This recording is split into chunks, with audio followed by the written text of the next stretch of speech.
మార్గంలోని స్కాంద పురాణం ద్వారా మనకు తెలియపరిచినటువంటి గురుగీత అనేటువంటి గ్రంథం ద్వారా ఉన్నటువంటి మన పెద్దలు రాసినటువంటి గురు శిష్య విశేషత్వాన్ని, అదేవిధంగా మన యొక్క ఈ శరీరంలో ఉన్నటువంటి ఇంద్రియాలు, ఈ ఇంద్రియాల యొక్క ప్రయాణము, ఈ ఇంద్రియాలకి అధిష్టానంగా ఉన్నటువంటి వస్తువు ఎక్కడి నుంచి ప్రయాణం చేసి వచ్చింది అనేటువంటి విషయాలు తెలియడం కోసం మనం సాంఖ్యము, అదేవిధంగా ఈ యొక్క సాంఖ్యం ద్వారా తెలుసుకున్నటువంటి విశేషమైనటువంటి తాననే తత్వానికి ఉన్నటువంటి తత్వాన్ని తెలుసుకోవడానికి తారకము, ఈ తారకం ద్వారా తత్వాన్ని, సాంఖ్యం ద్వారా జ్ఞానాన్ని తెలుసుకొని వీటన్నిటికీ ఆధారమైనటువంటిది ప్రపంచాన్ని ఎన్నడూ మనకు ప్రకాశింపజేస్తున్నటువంటి ఆధారమైనటువంటి వస్తువు మనస్సని, ఆ మనసును అమనస్కం చేసుకోవాలనే ఉద్దేశంతో ఈ సాంఖ్యతారక మనస్కాలు అనేటువంటివి ప్రవేశపెట్టారు.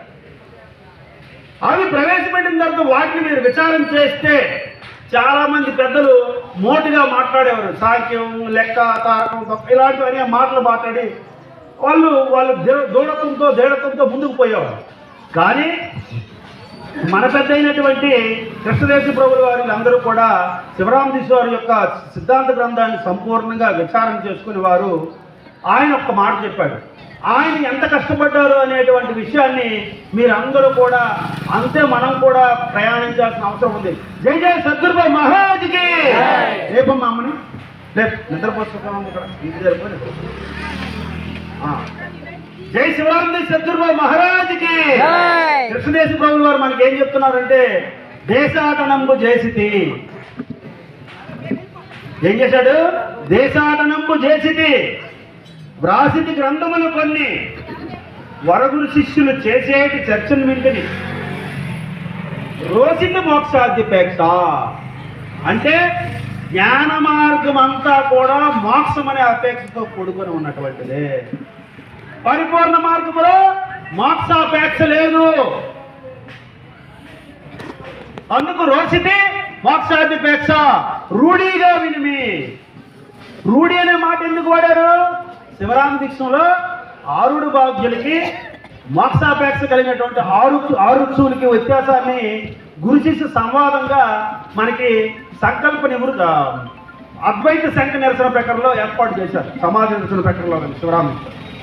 దాంట్లో శిష్యుడు అడుగుతూ ఉన్నాడు, అయ్యారు అక్కడక్కడ మీరు వేదశాస్త్ర పురాణాలని ప్రమాణంగా చెప్తున్నారు కదా, మరి వేదశాస్త్ర పురాణాలు ఎవరికి అవసరము, ఎవరికి అవసరం లేదు అంటే ఎవరికి అగత్యం అంటాడు. అగత్యం అనే మాట వాడతారు. అగత్యం అంటే అవసరం. ఆరు రుక్షువులకి అగత్యము. ఆరు రుక్షువులన్నా ముముక్షువులన్నా మోక్షాపేక్ష కలిగినటువంటి వారన్నా ఒకటే.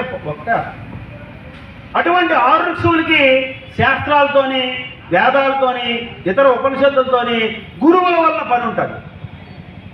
ఆరుడు భక్తులకి గురువులతో పని లేదు. ఎప్పుడు పని ఉంటుందని చెప్పాడు? నది దాట నిశ్చయించినటువంటి వాడు దీక్ష రాశారు. చూడండి అమ్మ, అయ్యగారు లేపండి అమ్మ. జై జై సద్గురు మహారాజ్కి. అది ఏంటి అంటే నది దాట నిశ్చయించినటువంటి వాడు ఆ వాడ నడిపేవాడికి నమస్కారం చేసి, ఈ నది దాటించండి అయ్యా అని వాడని దాటించేవాడిని నమస్కారం చేశాడు. వాడంటే ఏంటి?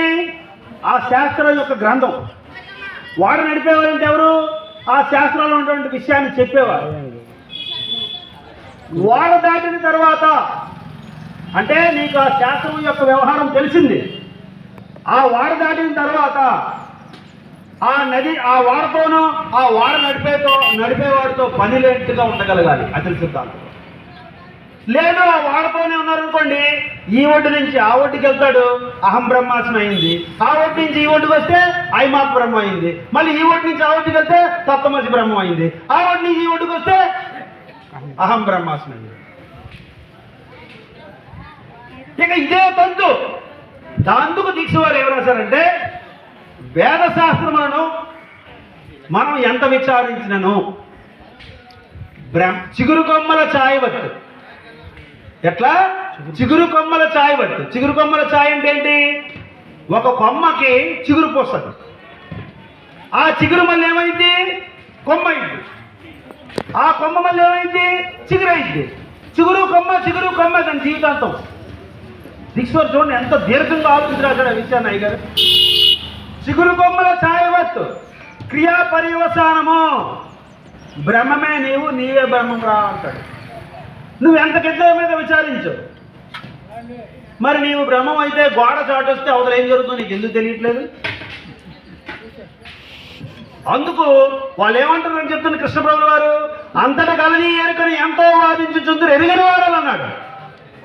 ఇప్పుడు వాళ్ళే అంటున్నాడు అయ్యారు. మనం అక్కడ అర్థం చేసుకోవాలి. ఉపనిషత్తుల్లోని ఏదైనా మన తాలూకు ఒక శ్లోకమో లేదా మంత్రం ఉండొచ్చు, కానీ మనం ఉపయోగించే విధానం వేరు. ఒక 100 రూపాయల నోటు పిచ్చోడి దగ్గర ఉంటే ముక్కలు చేస్తాడు, కానీ 100 రూపాయలు విలువే మారలాడు. ముక్కలు చేసినా విలువ మారిపోయింది. చిన్నపిల్లల దగ్గర ఉంటే చాక్లెట్లు కొనుక్కుంటాడు, తాగుబోతాడు దగ్గర ఉంటే బ్రాండీ షాపుకి పోతాడు, ముండ్లముఠాకు దగ్గర ఉంటే ముండ్లముఠా జోతమోడి పేకాడికి పోతాడు, కృష్ణారైతే దాచిపెట్టుకుంటాడు. ఒక చక్కటి సంసారం అయితే కనుక తనకి ఎంత కావాలో అంత సమృద్ధిగా దాన్ని ఉపయోగించుకొని మీద దాచిపెట్టుకుంటాడు. 100 రూపాయల్లో ఎక్కడ తేడా ఉందా? అలాగే ఇది కూడా. అంతటా కలది ఎరుకను ఎంతో వాదించుచుందరు ఎరుగని వారలు. ఇంతటని అంతనే కనపడు కానీ ఎరుక అంతటా కలదా? అది నిజమైతే అగ్గుపడవలదా? అంతటా కలదొక్క అచలమే, కానీ ఎరుక అంతటా కలదని అనరాదు. ఎవరు అనరాదు? గురువు ఎప్పుడు కూడా అనకూడదు, వినరాదు. శిష్యుడు ఎప్పుడు వినకూడదు ఈ విషయాన్ని. బయట వాళ్ళు ఎప్పుడైనా చెప్పినా దీన్ని మీరు మీ అంతఃకరణలో ఖండించుకోగలగాలి. అందుకు హరికర నకముఖ విదిలిత కరిమస్తక గలితమైన ఘనమౌక్తికములు. ఘనమౌక్తికములు అంటే ఘనమైనటువంటి గొప్పదైనటువంటి ముత్యాలు లాంటి పరిపూర్ణ బోధ అని అర్థం. హరికర నకముఖ విదిలిత. హరి అంటే వికారరహితో విష్ణు. అంటే ఈ ప్రపంచం అనే వికారం కానీ భక్తి అనే వికారం